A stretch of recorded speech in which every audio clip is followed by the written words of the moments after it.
தமிழக வெற்றி கழகத்தினுடைய வெற்றி தலைவர், வருங்கால முதல்வர், தமிழ்நாட்டின் தலையெழுத்தை மாற்ற போகிற மந்திரம், தர்மத்தாயின் தல புதல்வன், உங்கள் முன்னால் ஈரோடு மண்ணில், நம் கொள்கை தலைவர் மண்ணில் வெற்றி தலைவர் இதோ வருகிறார்.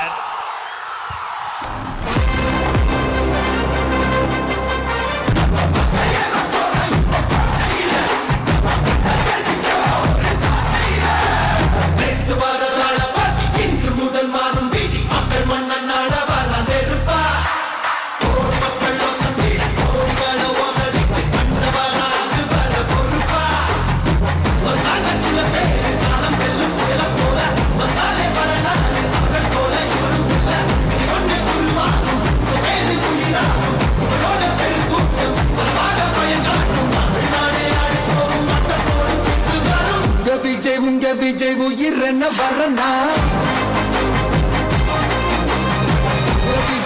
விஜய் எளியவன் குரல்னா, விஜய் தனியார் இல்ல கடல்னா.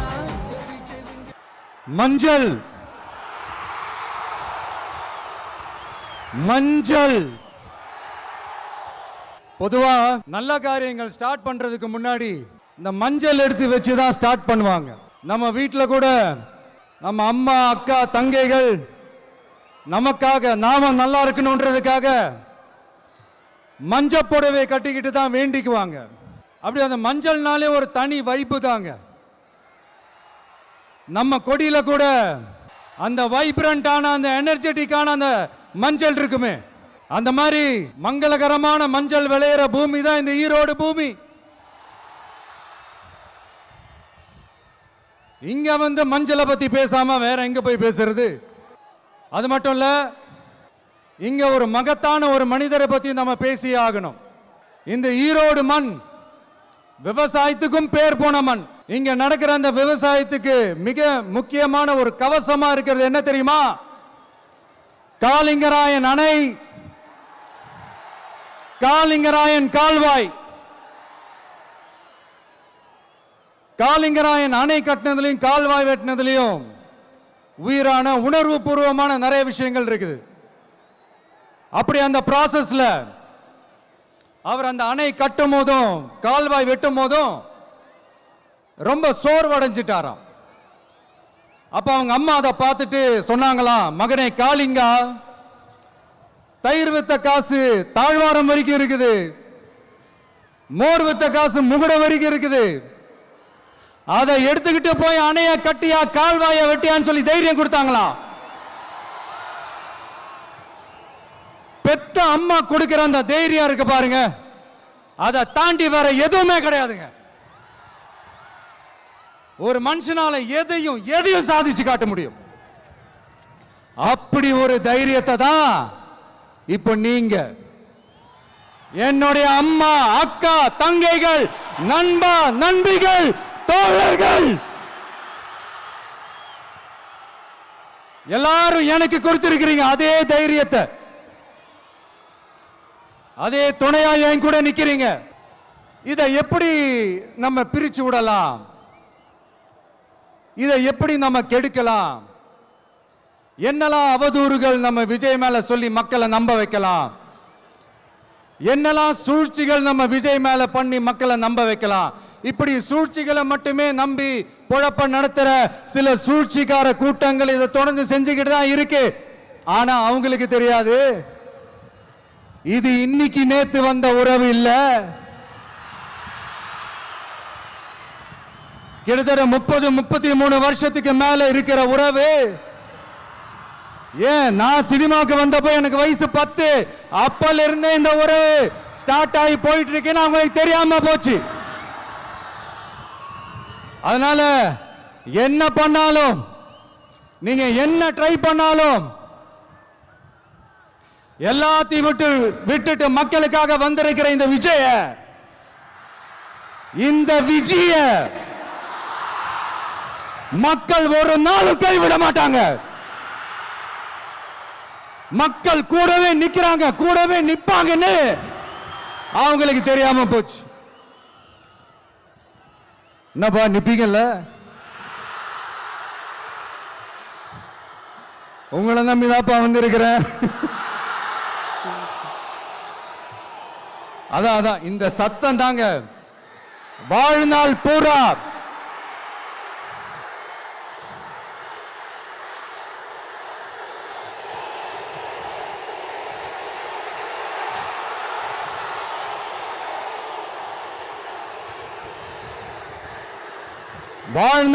உங்களுக்கு நன்றியோடவே இருப்பேன். இப்போ நம்ம காளிங்கராயன் அவர்கள் அணையை கட்டுறதுக்காக பவானிக்கு போய் பார்க்கும்போது ஒரு இடத்துல ஒரு பாம்பு வந்து உட்கார்ந்துச்சான், படுத்துச்சான். அது படுத்த இடத்துல தான் அவர் அணையை கட்ட ஸ்டார்ட் பண்ணாராம். அப்புறம் அந்த பாம்பு வளைஞ்சி நெளிஞ்சி போற இடத்துலலாம் கால்வாயை வெட்டினார்னு சொல்லி சில வாய்மொழி கதைகள்லாம் சொன்னாங்க. தண்ணியை சேமிச்சு வச்சு குடிக்கிறதுக்கும் விவசாயத்துக்கும். தம்பி கீழே இறங்கு, தம்பி கீழே இறங்குப்பா, ப்ளீஸ் கீழே இறங்குப்பா.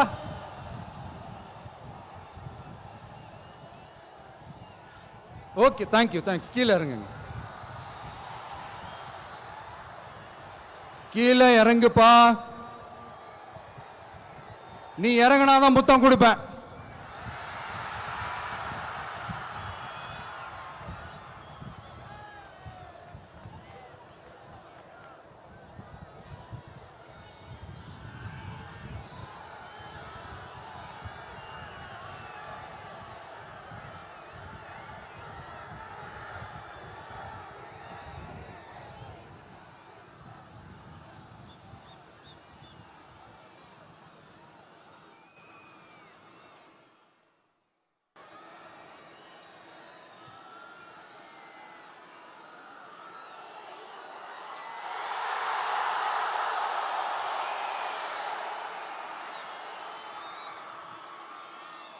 இப்படி தண்ணியை சேமிச்சு வச்சு குடிக்கிறதுக்கும் விவசாயத்துக்கும் வழி வகுக்கிறது எவ்வளவு பெரிய ஒரு நல்ல விஷயம். சோ இந்த மாதிரி நல்ல விஷயங்கள்லாம் செஞ்சிட்டு கதைகள் சொன்னா பரவாயில்ல, எதுவுமே செய்யாம கதைகளை மட்டும் அடிச்சு விடுறது எப்படி? அத்திக்கடவு அவிநாசி திட்டத்தை இன்னும் விரிவுபடுத்தினா அந்த 3 மாவட்டத்தில் இருக்கிற லட்சக்கணக்கான மக்களுக்கு எவ்வளவு பிரயோஜனமா இருக்கும். எத்தனையோ லட்சம் ஏக்கர் நிலங்கள்ல விவசாயம் நடத்தினா எவ்வளவு பிரயோஜனமா இருக்கும். ஏன் அதெல்லாம் பண்ண மாட்டேன்றீங்க? வள்ளுவர் கோட்டத்துக்கு காட்டுற அக்கறைய இங்க மக்கள் வாழ்வாதாரத்தில் கொஞ்சம் காட்டலாம்ல, ஏன் காட்ட மாட்டேன்றீங்க? இங்க என்ன கவர்மெண்ட் நடத்துறாங்களா இல்ல கண்காட்சி நடத்துறாங்களா? இந்த 21ஆம் நூற்றாண்டிலே மக்களை பத்தி எதுவுமே யோசிக்கிறது இல்ல. ஆனா அந்த காலத்திலேயே இது எல்லாத்தையும் பத்தி யோசிச்ச, மக்களை பத்தி, குடிக்கிற தண்ணியை பத்தி, விவசாயத்தை பத்தி, அணை கட்டுறதை பத்தி, கால்வாய் வெட்டுறதை பத்தி, இதெல்லாம் எங்கிருந்து? பவானியிலிருந்து நொய்யலாறு வரைக்கும் கால்வாய் வெட்டி இது எல்லாத்தையும் பத்தி யோசிச்ச காளிங்கராயன் அவர்களுக்கு கோடி கும்பிடு போட்டாலும் பார்த்தாதுங்க. இப்படி அந்த காலத்துல இருந்த ஒரு ஹீரோவை பத்தி பேசிட்டு இந்த காலத்துல, அதாவது 1920th செஞ்சுரியில இருந்த ஒரு ஹீரோவையும் பத்தி நம்ம பேசி ஆகணும்ல. ஒருத்தர் இலகிய மனம் கொண்ட ஹீரோனா இன்னொருத்தர் இரும்பு மாதிரி அயன் மேன் தான். எஸ், நம்ம ஈரோடு கடப்பாறை தான்.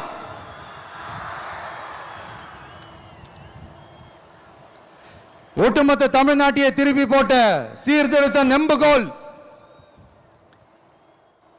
ஈரோடு மாவட்டத்தில் பிறந்த அவர்தான் இந்தியாவுக்கே இடஒதுக்கீடு சம்பந்தமான அரசியல் சட்டத்தை திருத்தறதுக்காக போராட்டம் நடத்தினவர் யாரு? நம்ம தந்தை பெரியாரு. 100 வருஷத்துக்கு முன்னாடியே வகுப்பு வாரி பிரதிநிதித்துவம் வேணும்னு கேட்டவர். அன்னைக்கும் சரி இன்னைக்கும் சரி ஒரு ஆச்சரியத்தோட பார்க்கக்கூடிய ஒரு மனிதர், நம்மளுடைய கொள்கை தலைவர். அப்ப அண்ணாவும் எம்ஜிஆரும் யாரு? பெரியார் அவர்கள் கிட்ட இருந்து எங்களுக்கு தேவையான கொள்கைகளை எடுத்துக்கிட்டோம். அவரை ஃபாலோ பண்ற, அவரை வழிகாட்டி ஏத்துக்கிட்ட அண்ணா அவர்கள் கிட்ட இருந்தோம், எம்ஜிஆர் அவர்கள் கிட்ட இருந்தோம் தேர்தல் அணுகுமுறையை எடுத்துக்கிட்டோம்.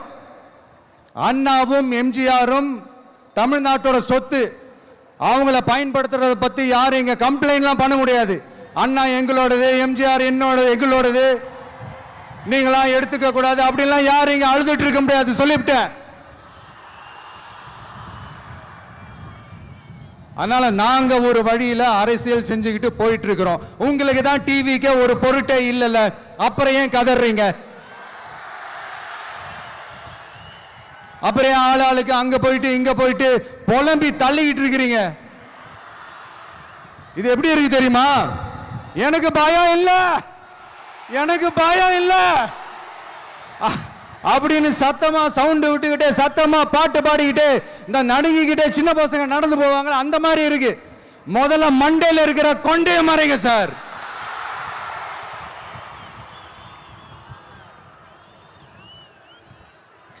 சும்மா மாறு வேஷத்துல மறு வச்சுக்கிட்டு மீடியா ஆளு, ரேடியோ ஆளுன்னு இவங்க ஆளுங்களை மாத்தி மாத்தி அனுப்பிக்கிட்டு, இதெல்லாம் என்ன மக்களுக்கு தெரியாதுன்னு நினைச்சிட்டு இருக்கீங்களா? மக்கள் எல்லாத்தையும் உன்னிப்பா கவனிச்சிட்டு இருக்காங்க. அதனாலதான் சொல்றேன், உங்களுக்கு நீங்க கொள்ளையடிச்சு வச்சிருக்கிற காசு தான் துணை, ஆனா எனக்கு என் மேல எல்லையில்லா பாசம் வச்சிருக்கிற இந்த மாசு தான் துணை.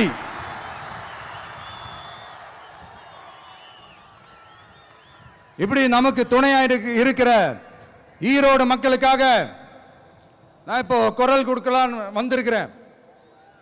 சரி, இப்போ விஷயத்துக்கு வருவோம். பெரியார் அவர்கள் கிட்ட இருந்த அந்த செல்வாக்கையும் அந்த பதவிகளையும் அந்த பவரையும் வச்சுக்கிட்டு அவர் என்ன சொன்னார் தெரியுமா?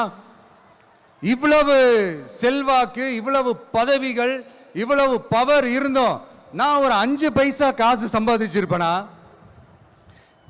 எனக்கோ இல்லை என் குடும்பத்துக்கோ பட்டங்கள் வேணும், பதவி வேணும்னு ஏதாவது கேட்டிருப்பேனா? இல்லை ஏதாவது லாபம் பார்த்திருப்பேனா? இல்லை எதுக்காவது ஆசைப்பட்டிருப்பேனா? ஆனா அவர் பேரை சொல்லிக்கிட்டு, அவருடைய கொள்கையை ஃபாலோ பண்றதா சொல்லிக்கிட்டு இப்ப ஆட்சியில இருக்கிறவங்க என்னெல்லாம் செய்யறாங்கன்னு.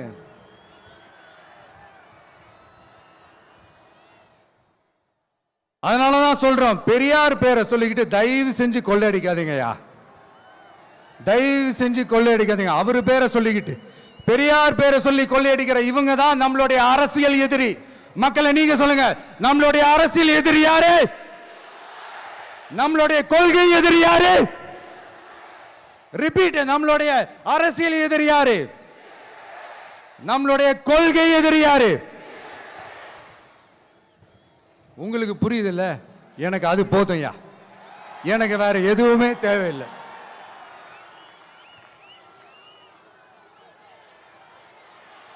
அதனாலதான்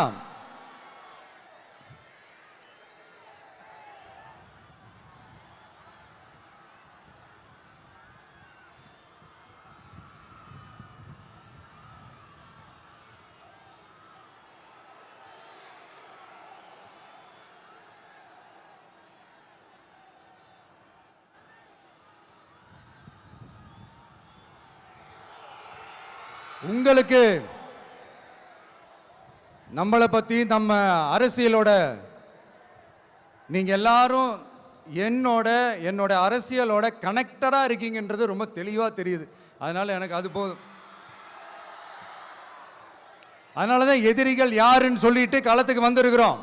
அதனால அவங்கள மட்டும் தான் எதிர்ப்போம்.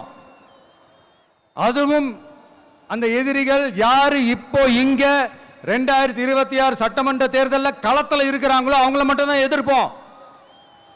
சும்மா களத்திலே இல்லாதவங்களையும், களத்துக்கும் அவங்களுக்கும் சம்பந்தமே இல்லாதவங்களையும் எதிர்க்கிற ஐடியாலாம் இல்ல பாஸ். நீங்க கேட்கிறீங்கன்றதுக்காகலாம் எதிர்த்துட்டு இருக்க முடியாது பாஸ். எங்களுக்கு நிறைய வேலை இருக்குது.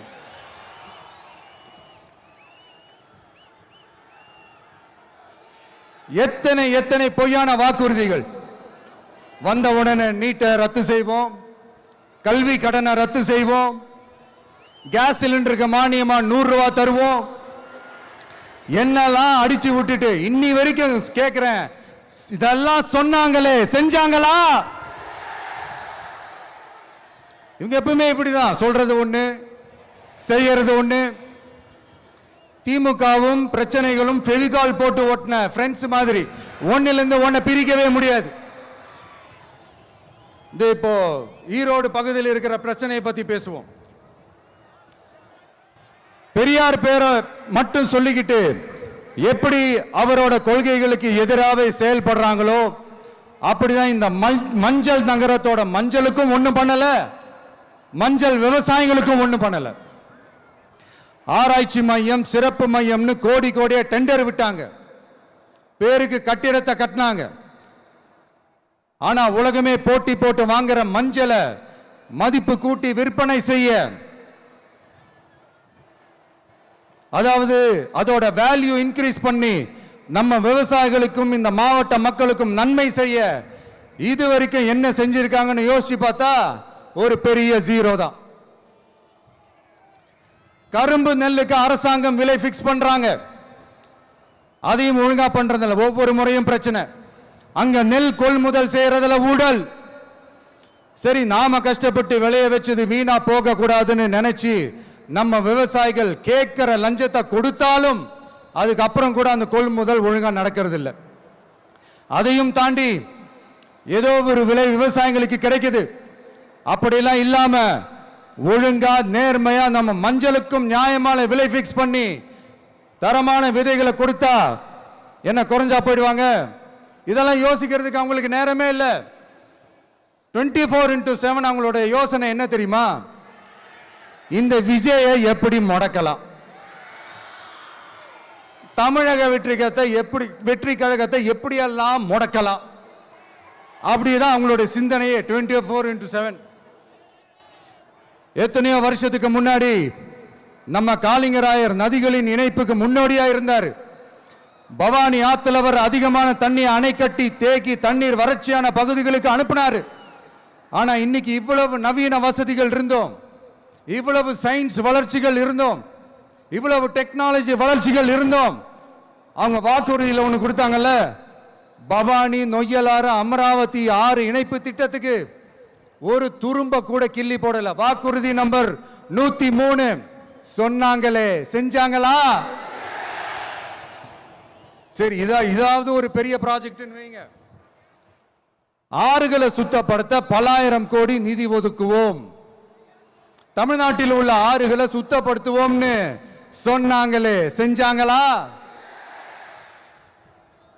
ஆனா ஆத்து மணலை கொள்ளையடிக்கிறதுல மட்டும் வேலையை கரெக்டா செய்வாங்க. இதை நான் ஏன் திரும்ப திரும்ப சொல்றேன்னா, மக்களே நீங்க புரிஞ்சுக்கணும். கொஞ்சம் மசந்தா மற்ற மாவட்டங்கள்ல மணல் காணாம போன மாதிரி, மலைகள் காணாம போன மாதிரி, நம்ம மாவட்டத்தில் தனி வளத்தை கொடுத்த செம்மண்ணும் காணாம போறதுக்கு வாய்ப்பு இருக்கு மக்களே. நம்ம மண்ணுக்கும் நம்ம ஆத்துக்கும் நம்ம விவசாயிக்கும் தான் இந்த மோசமான நிலைமை. அதனால ஏதாவது தொழில் செஞ்சு பிழைக்கலாம்னு பார்த்தா அதுக்கும் எங்க விடுறாங்க? தொழில்னு பார்த்தா 30% நெசவாளர்களுக்கு கூலி பாக்கி. அரசாங்கம் நம்ம நெசவாளர்கள் கிட்ட இருந்து கொள்முதல் செய்த வேட்டி சேலைக்கான கூலியை கூட போராடித்தான் வாங்க வேண்டியதா இருக்குது. அது சலுகையோ உதவியோ நலத்திட்டமோ கிடைக்காது. நம்ம உழைப்புக்கான ஊதியம், நம்மளோட உரிமை, அதுக்கே போராட வேண்டிய நிலையில தான் இந்த அரசாங்கம் நம்மளை வச்சிருக்கு. நல்லா பார்த்துக்கங்க மக்களே, உரிமைக்கு குரல் கொடுத்தவங்க தான் இவங்க.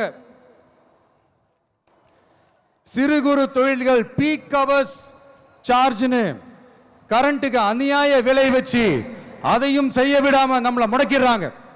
அந்த பீக் ஹவர்ஸ் சார்ஜ் கொள்ளையால எத்தனை வருஷமா எவ்வளவு பேர் பாதிக்கப்படுறோம், எவ்வளவு தொழில்கள் பாதிக்கப்படுது. நாமளும் கத்துறோம், போராடுறோம், கோரிக்கை வைக்கிறோம். எதையாவது இவங்க கண்டுக்கிறாங்களா? கொஞ்சம் யோசிங்க. ஏன் கண்டுக்க மாட்டேன்றாங்கன்னு கொஞ்சம் யோசிங்க. அப்பதாங்க பிரைவேட்ல அதிக விலைக்கு கரண்ட் வாங்க முடியும், அதுக்கு டெண்டர் விட முடியும். அப்படி டெண்டர் விட்ட மேட்டர்ல எல்லாம் என்ன நடக்கும்னு உங்களுக்கும் தெரியும், எனக்கும் தெரியும், நம்ம எல்லாருக்குமே தெரியும். இந்த மாதிரி ஈரோடுல மட்டும் இல்ல, எந்த மாவட்டத்துக்கு போனாலும் பிரச்சனைகள் மேல பிரச்சனைகள் தான். அதையெல்லாம் அதையெல்லாம் தீக்கிறதுக்கு ஒரு சொல்யூஷன் கூட சொல்லாம இதுல வேற பெருமையா மாடல் அரசு மாடல் அரசுங்கிறது.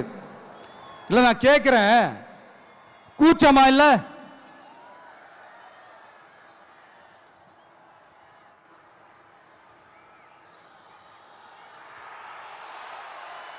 இதெல்லாம் கேட்டா அப்படியே நம்ம பக்கம் யூட்டர்ன் அடிச்சு வந்துருவாங்க. விஜய் என்ன அரசியல பேச மாட்டேன்றாரு, விஜய் என்ன சினிமா டயலாக் மாதிரி பேசுறாரு, விஜய் என்ன பஞ்ச் டயலாக் பேசுறாரு, விஜய் என்ன 10 நிமிஷம் தான் பேசுறாரு, 9 நிமிஷம் தான் பேசுறாரு. நான் எத்தனை நிமிஷம் பேசினா உங்களுக்கு என்ன சார்? நான் எப்படி பேசினா உங்களுக்கு என்ன சார்? உள்ள விஷயம் என்னன்னு பாருங்க சார். ஒவ்வொரு மாவட்டத்துக்கும் போய் மக்கள் ஃபேஸ் பண்ற பிரச்சனைகளை எடுத்து பேசிட்டு இருக்கிறேன். பின்ன அது அரசியல் இல்லாம வேற எதுதான் அரசியல்? உங்களை மாதிரி தனிப்பட்ட முறையில் தரக்குறைவா அசிங்கமா பேசுறதுதான் அரசியல்னா அந்த அரசியல் நமக்கு வராது. வராதுன்னா நல்லாவே வரும்.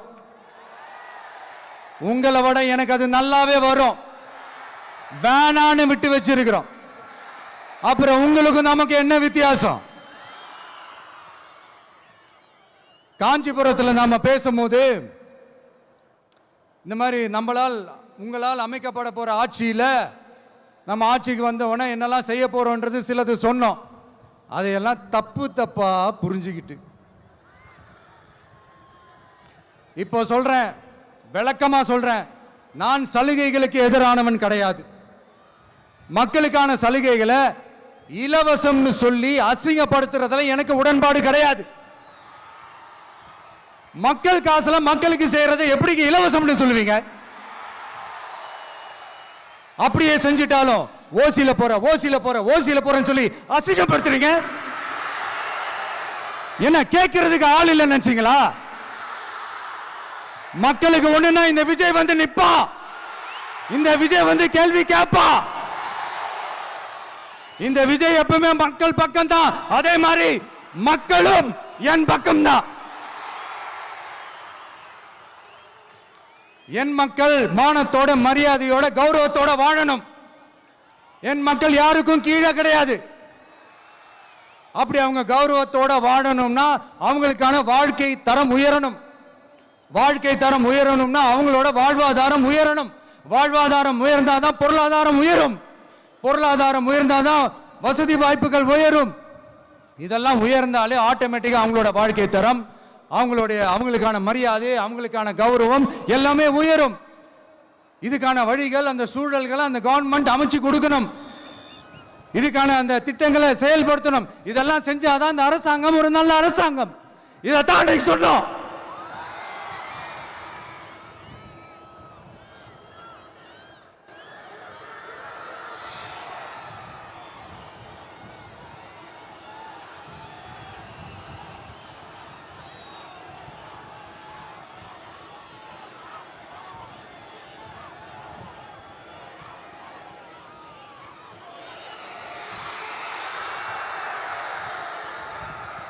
இதைத்தான் அன்னைக்கு சொன்னோம். உடனே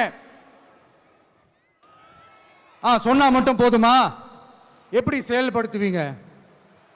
நாங்க என்ன வாயிலேயே வடை சுடுறதுக்கு டிஎம்கேவா? டிவிகேடா?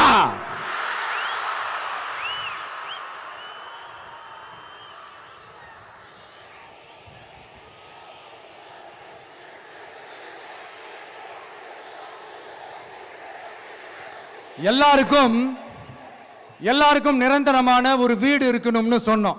உடனே எங்க ஆட்சியிலே நாங்க எல்லாரும் வீடு கட்டி கொடுத்துட்டோமே அப்படிங்கிறது.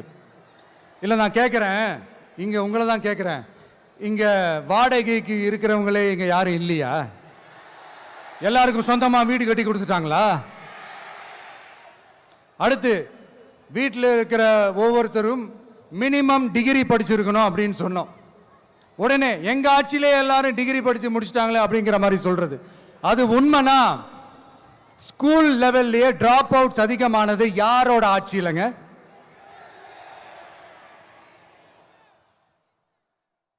பசங்க பிள்ளைங்க யாரும் ஸ்கூல்ல சேரலன்னு சொல்லிட்டு எனக்கு தெரிஞ்சு 207 கவர்மெண்ட் ஸ்கூல்ஸ் மூடினது யாரோட ஆட்சியிலங்க? இதுல கல்வியில் சிறந்த தமிழ்நாடுன்னு டிராமா வேற. அடுத்து குடும்பத்தில் ஒருத்தருக்கு நிரந்தரமான வருமானம் வரணும், வேலை வாய்ப்பு கிடைக்கணும் அப்படின்னா நாங்கள் கொடுக்காத வருமானமா, நாங்கள் கொடுக்காத வேலையா அப்படிங்கிறது. எத்தனையோ லட்சம் காலி பணியிடங்கள் நிரப்புவோம்னு வாக்குறுதி கொடுத்துட்டு ஆட்சிக்கு வந்தீங்களே, எத்தனை லட்சம் காலி பணியிடங்களை நிரப்புனீங்க? அட்லீஸ்ட் 1 லட்சம் காலி பணியிடங்களாவது நிரப்புனீங்களா? இதெல்லாம் சொல்லிட்டு மக்களை ஏமாத்துறது யாரோட ஆட்சி இல்லைங்க? அடுத்து ரொம்ப முக்கியமா, பெண்களுக்கு பாதுகாப்பு இல்லை, சட்டம் ஒழுங்கு சரியா இல்லைன்னு சொன்னா தமிழ்நாட்டில் பெண்கள் பாதுகாப்பு தான் அதிகமா இருக்குதான். நீங்க சொல்லுங்க மக்களே, பெண்கள் பாதுகாப்பு இருக்கு? சட்டம் ஒழுங்கு சரியா இருக்கு? அவங்க சொல்றது உண்மையா? அவங்க சொல்றதை நீங்க ஏத்துக்கிறீங்களா? சத்தமா கேக்குதா சார்? இதுதான் ரியாலிட்டி, இதுதான் நிஜம். நம்மளுடைய ஆட்சியில சட்டம் ஒழுங்குல சமரசமே இருக்காது. அதனாலதான் இவ்வளவு ஸ்ட்ராங்கா சொல்றோம், தைரியமா இருங்க மக்களே. இந்த மாதிரி விஷயங்கள்லாம் நம்ம மக்கள் கிட்ட எடுத்து சொன்னா உடனே இந்த இது எடுத்துட்டு வந்துருவாங்க.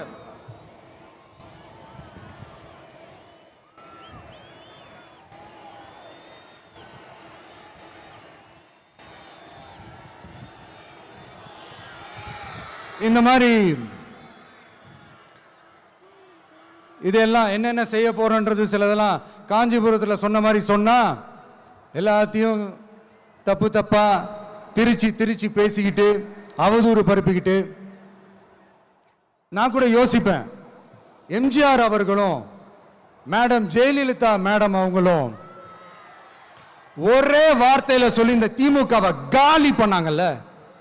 நான் கூட யோசிப்பேன், ஏன் இவ்வளவு ஹார்ஷா பேசுறாங்க, ஏன் இவ்வளவு ஹார்ஷா அவங்கள திட்டுறாங்கன்னு யோசிச்சது உண்டு. இப்பதானே புரியுது. அவங்க 2 பேரும் சொன்னதை இப்ப நானும் ரிப்பீட் பண்றேன். திமுக ஒரு தீய சக்தி, திமுக ஒரு தீய சக்தி, திமுக ஒரு தீய சக்தி, திமுக ஒரு தீய சக்தி, தீய சக்தி, தீய சக்தி, தீய சக்தி. என் நெஞ்சில் குடியிருக்கும் ஈரோடு மக்களே,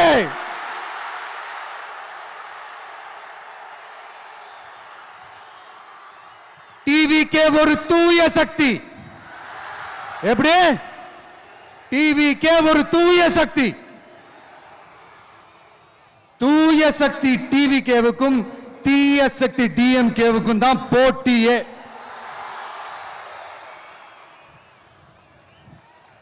என்ன முடக்கலாம்னு நினைக்கிறீங்க, ஆனா இந்த சத்தத்தை ஒரு நாள் உங்களால முடக்க முடியாது. மக்கள் விரோத திமுக அரசை வீழ்த்த மக்கள் சக்தியான நம்மளால மட்டும்தான் முடியும். அண்ணன் செங்கோட்டையன் அண்ணன் அவர்கள் நம்ம கூட வந்து சேர்ந்தது நமக்கு ஒரு மிகப்பெரிய ஒரு பலம். அந்த மாதிரி செங்கோட்டையன் அண்ணன் அவர்கள் மாதிரி இன்னும் நிறைய பேர் வந்து சேர இருக்கிறாங்க.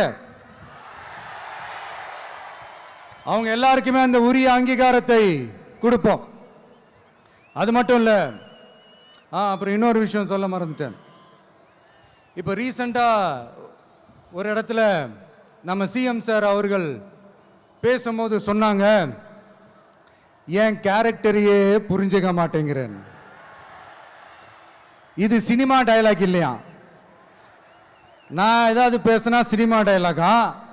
சார் பேசினா அது சினிமா டயலாக் இல்லையா? சிலப்பதிகாரத்திலிருந்து எடுத்ததா அந்த லைன். என் கேரக்டரையே புரிஞ்சுக்க மாட்டேன்றது. உங்களை எப்படிதான் சார் புரிஞ்சுக்கிறது? எந்தெந்த விஷயத்துலலாம் சார் உங்க கேரக்டர் நாங்கள் புரிஞ்சுக்கிறது? அதையும் நீங்களே சொல்லிட்டீங்கன்னா கொஞ்சம் நல்லா இருக்கும் சார். சட்டம் ஒழுங்குல நாடே சந்தி சிரிக்குது, அதுலையா? பெண்கள் பாதுகாப்புல நாடே சந்தி சிரிக்குது, அதுலையா? பொய் வாக்குறுதிகளா கொடுத்து ஏமாத்தி ஆட்சிக்கு வந்தீங்களே, அதுலையா? எதுல தான் சார் உங்க கேரக்டர் நாங்க புரிஞ்சுக்கிறது? ஆனா ஒண்ணு, தமிழ்நாட்டில் ஆட்சி செய்யற நீங்களும் சரி, ஒன்றியத்தில் ஆட்சி செய்யறவங்களும் சரி, நீங்க 2 பேரும் முதல்ல என்னோட கேரக்டரை புரிஞ்சுக்கணும் சார். என்னோட கேரக்டர்னு சொன்னது நம்ம மக்களோட கேரக்டரை. 2026 சட்டமன்ற தேர்தலோட அந்த கேரக்டரே கொஞ்சம் வேற மாதிரி சார். அத கொஞ்சம் தயவு செஞ்சு நீங்க புரிஞ்சுக்கணும் சார்.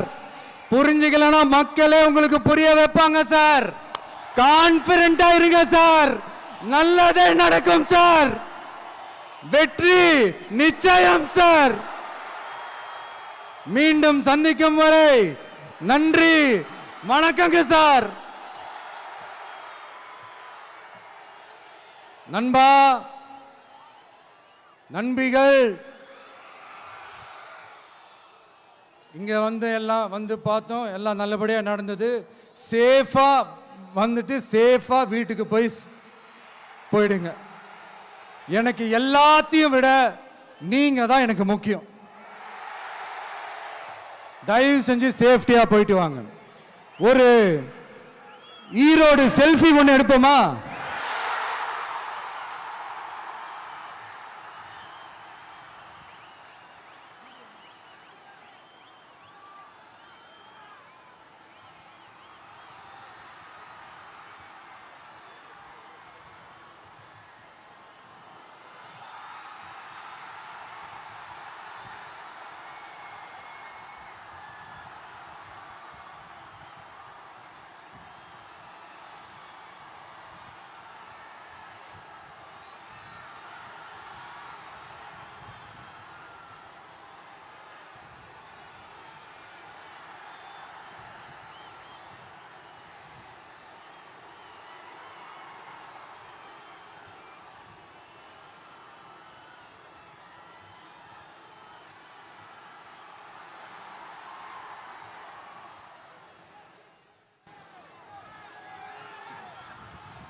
சென்ட் ஜோர்ஜ் கோட்டையில் முதலமைச்சராக தலைவர் வருவதற்காக அண்ணன் செங்கோட்டையிலும் செங்கோலை தருகிறார்.